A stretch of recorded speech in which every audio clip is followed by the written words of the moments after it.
L'Église catholique fait mémoire de saint Pie X et de saint Christophe. Plusieurs saints ont illustré ce nom fréquemment porté par les papes, et qui signifie le pieux en latin.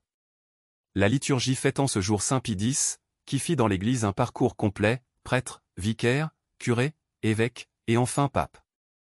Né en 1835 au bourg de Rièze, près des Alpes en Italie, rien ne prédisposait le modeste Joseph Sarto à devenir pape. Devenu prêtre à force de sacrifices, demeurant doux et humble, n'ayant jamais fréquenté la curie romaine, il voulait toute sa vie rester simple curé. L'abbé Sarto accepta l'épiscopat puis la charge pontificale comme une croix. Il fut élu pape en 1903.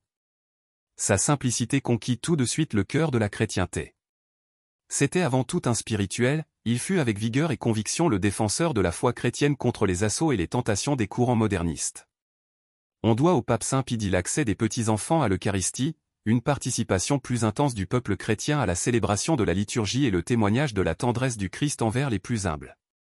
Il entre dans la paix de Dieu au début de la guerre de 1914 que, de toutes ses forces, il essaya, en vain, d'empêcher. Saint Christophe de Cordoue. C'était au IXe siècle, un moine à Cordoue, en Espagne, bien connu par le témoignage de son maître Saint Euloge. Son grand désir ? Rejoindre au plus vite le Christ. Il va s'opposer avec force à l'islam et à la domination des morts en Espagne au IXe siècle. Arrêté et condamné, il subit le martyre à Cordoue en 852. Il y a 5 autres saints Christophe, dont celui d'Asie mineure au IIIe siècle, fête le 25 juillet, le saint patron populaire des voyageurs et des automobilistes. Christophe, étymologie grecque Christo et forain, celui qui porte le Christ. Saint Pie X, Saint Christophe de Cordoue, priez pour nous. Évangile.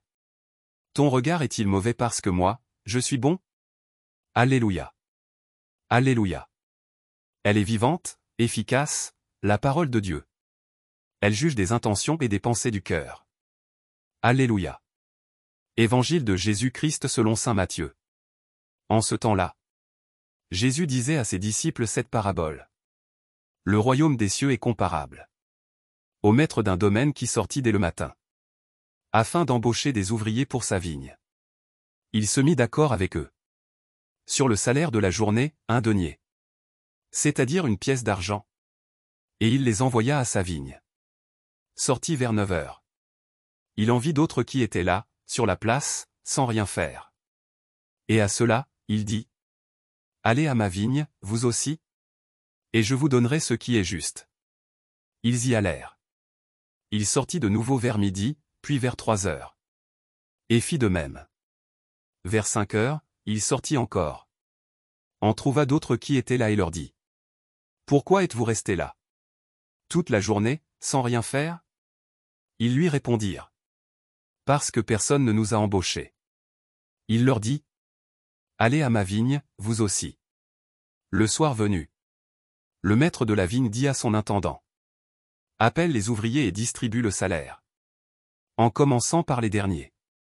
Pour finir par les premiers. Ceux qui avaient commencé à 5 heures s'avancèrent. Et reçurent chacun une pièce d'1 denier. Quand vint le tour des premiers, ils pensaient recevoir davantage. Mais ils reçurent, eux aussi, chacun une pièce d'1 denier.